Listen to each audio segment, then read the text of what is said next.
Primero que todo, un cordial saludo, apreciada docente y compañeros.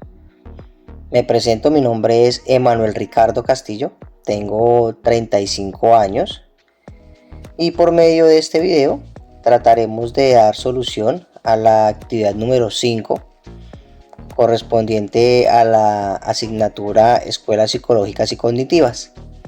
Esta actividad tiene como nombre Alteraciones de la Cognición y la Conciencia. Era una actividad para realizar en grupo. Mi grupo está conformado por 4 personas: Dina Luz Banda Hernández, Mónica Viviana Granada Gómez, Mariana Pérez Toro y obviamente el que les habla, Emanuel Ricardo Castillo. Me corresponde dar respuesta a las 2 primeras preguntas de esta actividad, que son las siguientes. ¿A qué se le denomina inconsciente cognitivo? Bueno, en base a las lecturas que realicé, esas lecturas que fueron aportadas por la bibliografía de la plataforma, se entiende por inconsciente cognitivo a todas esas actividades mentales que ejecuta el individuo, por decirlo de una manera automática, o sin conocimiento consciente. ¿Cómo lo definí yo, o cómo lo pueden ver definido de una manera más fácil de entender? Por medio de esta diapositiva, como lo dice ahí en la diapositiva, para mí es como un piloto automático. Es como esas actividades mentales que ejecuta ese sujeto sin necesidad de ser consciente de que las está ejecutando. En las lecturas había un ejemplo muy explícito, o que puede dar a entender mucho mejor qué es un inconsciente cognitivo. El ejemplo es cuando aprendemos a conducir. Cuando estamos en ese proceso de aprendizaje, debemos estar muy pendientes o debemos prestar mucha atención en cómo realizamos los cambios, cómo embragamos, cómo frenamos, cómo debemos realizar el proceso de aceleración, y debemos enfocarnos mucho en esas actividades que estamos ejecutando.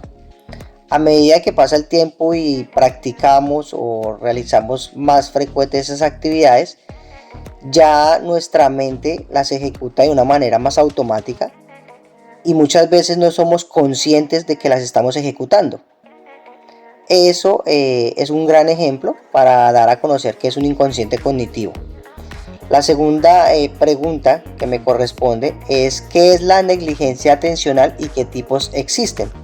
Bueno, la negligencia atencional es también conocida como la heminegligencia, la cual es una condición médica o una patología atencional, la cual afecta o causa daños en cómo percibimos nuestro mundo o el ambiente, o muchas veces cómo nos percibimos a nosotros mismos.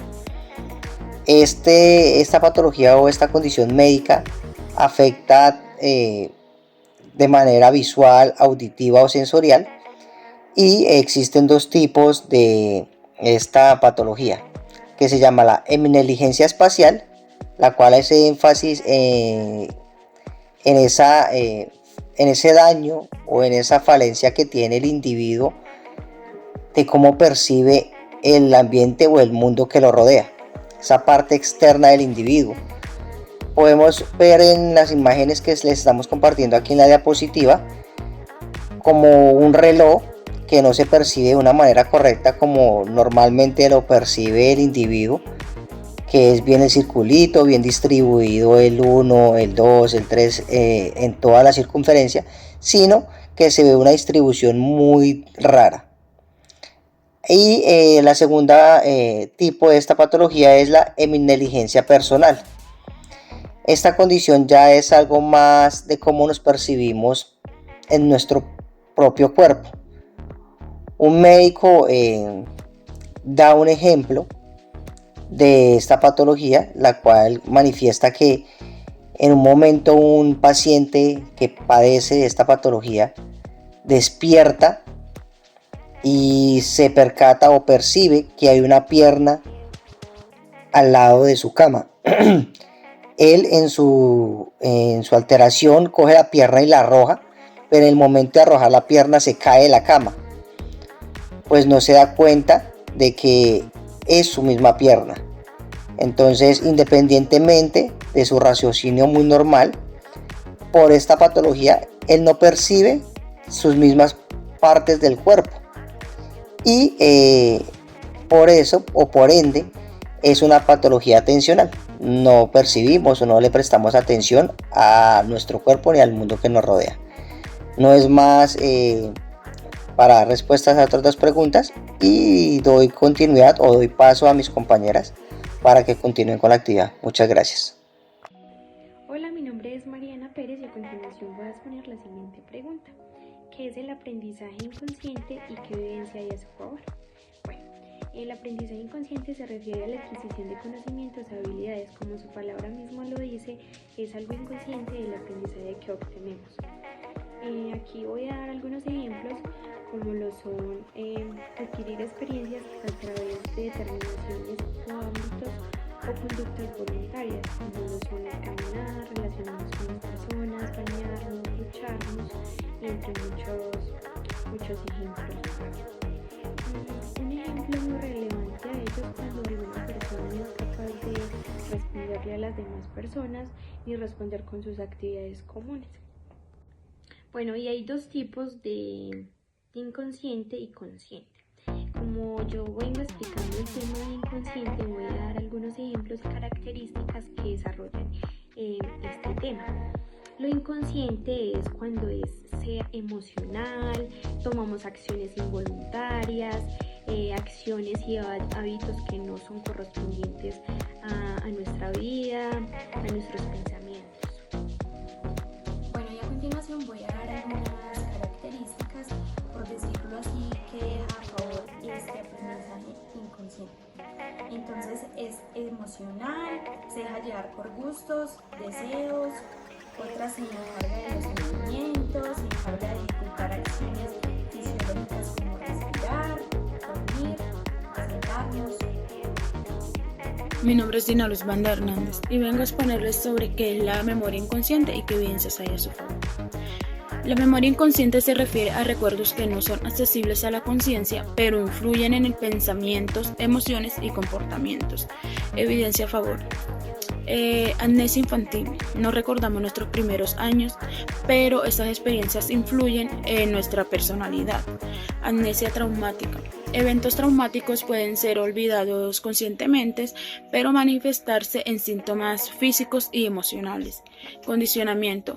Estudios de Paulo muestran respuestas automáticas aprendidas sin conciencia de la asociación. Priming. La exposición a un estímulo influye en la respuesta a un estímulo posterior sin conciencia de la conexión. Tareas de asociación implícita. Pruebas como el IAT revelan prejuicios inconscientes que afectan el comportamiento. Investigaciones neurológicas. Técnicas como el fMRI muestran activación cerebral en respuesta a estímulos relacionados con recuerdos inconscientes. Psicoanálisis.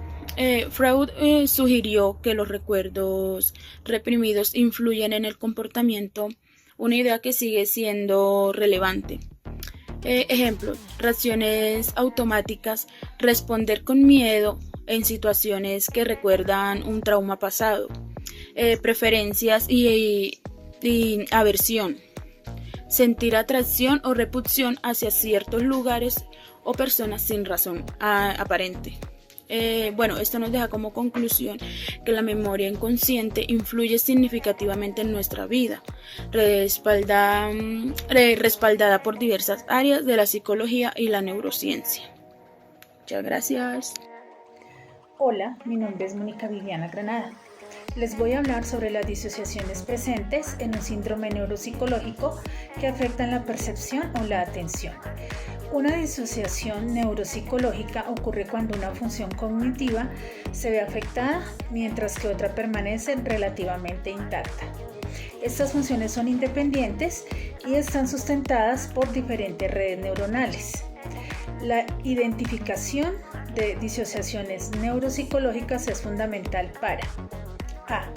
Comprender los mecanismos neuronales subyacentes a la cognición. B. Diagnosticar trastornos neurológicos. C. Desarrollar tratamientos.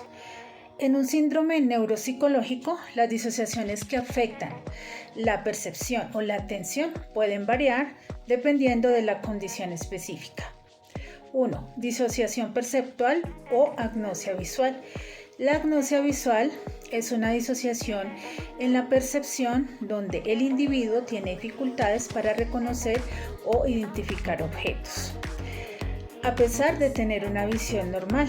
Esto ocurre porque la información visual no se procesa adecuadamente en áreas del cerebro involucradas en el reconocimiento de objetos. Ejemplo, un paciente con agnosia visual puede ver un objeto claramente, pero no ser capaz de identificarlo o de darle un nombre. Puede describir las características físicas de un objeto, como su forma y color, pero no puede decir qué es ese objeto ni reconocer un lápiz, aunque pueda describirlo detalladamente. 2. Disociación atencional o negligencia espacial unilateral. La negligencia espacial unilateral, también conocida como heminegligencia, es una disociación atencional donde el individuo no presta atención a un lado del espacio, típicamente el lado opuesto a la lesión cerebral. Esta condición se debe a daños en áreas del cerebro responsables de la atención espacial. Los pacientes con esta condición pueden ignorar o no reaccionar ante estímulos situados en un hemicampo visual.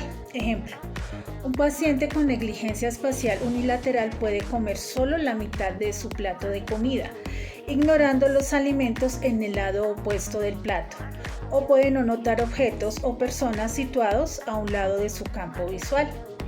Ambas disociaciones demuestran cómo las alteraciones en el procesamiento cerebral pueden afectar significativamente la percepción y la atención.